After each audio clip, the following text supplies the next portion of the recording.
સાહેબ શું કહેશો ગઈકાલની ઘટનાને લઈને? ગઈકાલે જે ઘટના બની લગભગ 21 લોકોના અવસાન થયા છે, દુઃખદ ઘટના છે અને આ ઘટના સાથે જે કોઈ જોડાયેલા હોય એને કડકમાં કડક સજા થવી જોઈએ.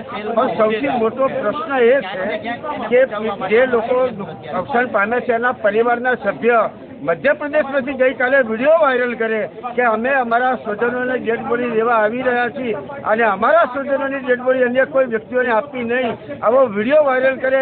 અમારા ધારાસભ્ય માન્ય જિગ્નેશભાઈ તંત્રને સાબદું કરે, ટેક્સ્ટ મેસેજ કરીને જાણ કરે કે એનો પરિવાર અહીંયા ડેડ બોડી લેવા આવી રહ્યો છે, તો એ પરિવાર અહીંયા આવે ને ત્યાં સુધી ડેડ બોડી આપવી નહીં.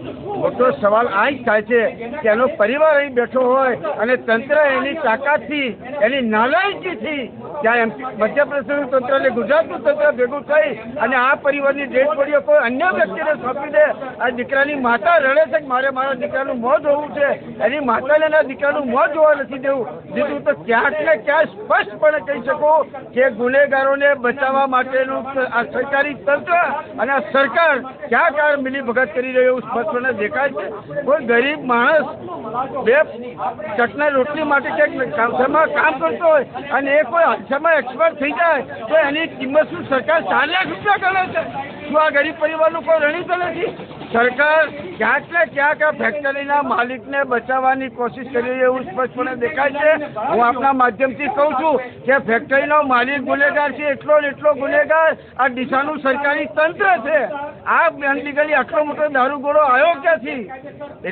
એટલા માટે આપના માધ્યમથી કહેવા માંગુ છું કે ફેક્ટરીના માલિક સાથે સાથે ને ક્યાંક આ ફેક્ટરીના માલિકને કોઈ રાજકીય વ્યક્તિ સાથે કનેક્ટિવિટી હોય એવું દેખાઈ રહ્યું છે. નહીંતર આવું બને નહીં.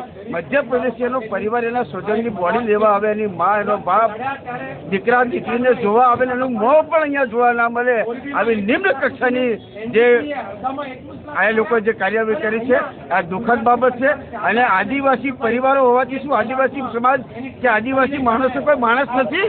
એની કોઈ ચિંતા ના હોય એના? અને શું સરકારને કે તંત્રને શું કઈ બાબતનું ટેન્શન છે, કઈ બાબતની ચિંતા હતી કે એના પરિવારને અહીં આવ્યા વગર ડેડ બોડીઓ રવાના કરી? મધ્યપ્રદેશથી મંત્રી પણ અહીંયા આવ્યા હતા. એટલે એ જ કહું છું ને કે સરકારો એમની છે આખું ષડયંત્ર છુપાઈ દેવાની, દબાઈ દેવાની એક રણનીતિ અપનાવી રહ્યા હોય એવું અમને સ્પષ્ટપણે કોંગ્રેસ પક્ષને લાગી રહ્યું છે. કારણ હોય છે એક તો એ જ વાત છે કે આટલો મોટો દારૂગોળો અનલીગલી ગોડાઉન હતું, ફટાકડા બનાવવા માટેની કોઈ મંજૂરી નથી. આ સરકારી તંત્ર ગઈકાલે બોલ્યું છે અને 31 ડિસેમ્બર 2024 એનું ગોડાઉનનું લાયસન્સ પણ રિન્યુ કરવાની ડેટ થઈ ગઈ હતી. તો આટલો મોટો દારૂગોળો આવ્યો ક્યાંથી?